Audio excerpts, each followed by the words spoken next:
Shri Sachidananda Sadguru Sainath Maharaj Ki Jai. Aum Sairam devotees. This episode is to share the glory of Shri Sainath Maharaj from the books compiled by the mahabhakta Dr. Vinny Chitluri, a walking encyclopedia on Sai Baba. Let us now listen to Vinnyma's narration on Baba's Rinanubandh Leelas during his sojourn in Shirdi. My father, in the 1950s, on one of his visits to Shirdi, bought N.V. Gunaji Shri Sai Satcharitra. We took turns to read it. At that time, I read it more like a storybook. I learned about Baba's Leelas and his divinity. Through the years, I read and reread it, but I could not understand many things. For instance, Mrs. Tarkat's son was sitting in the Dwarakamai right in front of Baba. Yet, he wanted to return home to offer Naivedya to the photograph. Who was this child? Why couldn't he just offer Naivedya to the Shaktarishwar sitting right in front of him? Was there another story in this story? It bothered me a lot that Baba, who had control of the elements, who was the Devadi Deva, lost a wrestling bout with Moideen, the Parabrahma who made this Shrishti and guided it. He who was omnipresent and omnipotent, after losing this match, wore a torn kafni. Why a kafni?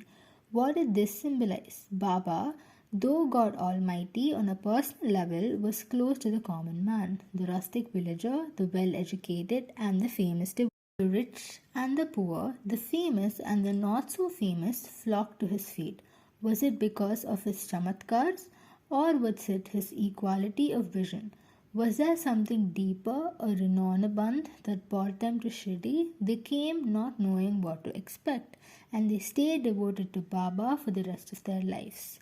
Unity, his love and compassion, almost in each and every chapter of the Shri Sai Satcharitra, there are portions and words and parables that I could not understand. So I set out trying to find some answers. Along the way, I met the descendants of the Ankita Bhaktas. I pestered them with questions about their grandparents. I read various books, old Sai Leela magazines and other books and found some answers there. At other times, I drove my friend Manjula to Nath.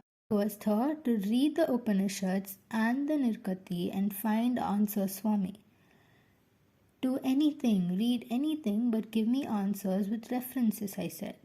And she did. That's what gurus are supposed to do. Not all materials is in this book. I, for one, found many answers, as I'm sure many of you did.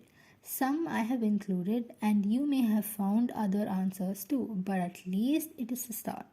This book is a kaleidoscope of Baba's Leelas, photographs and lives of some devotees which illustrate the karmic and Rinanubandhic ties with Baba. I strongly believe that the visuals stay with us for a long time. I hope this book will make reading of the Shri Sai Satcharitra easier and fruitful, says Vinnyma. Devotees. These episodes are a humble tribute to Vinnyma, and as advised by her, we are sharing the divine nectar of our Sadguru Shri Sainath Maharaj with Shri Sai aspiring souls. Books compiled by Vinnyma are Ambrosia in Shirdi, Volume 1 and 2, Baba's Rinanubandh, Baba's Vaani, Baba's Divine Manifestations, Baba's Anurag, Baba's Gurukul, Baba's Divine Symphony, and a Divine Journey with Baba. Vinnyma's books are also available in Amazon. A few of her books are translated into other Indian languages. For copies, reach out to Mr. Sadha Godhe. Baba's Rinanubandh was translated into Tamil by Mr. Ramanathan. For copies, reach out to Mr. Ramanathan and Mrs. Asha Raju, whose numbers will be linked in the show notes. Baba's Anurag is also translated into Tamil, will be published soon by the grace of Shri Sai Baba. We shall continue to dive into the divine nectars of Shri Sainath Maharaj in the coming episodes. Bow to Shri Sai. May peace be to all. Aum Sairam.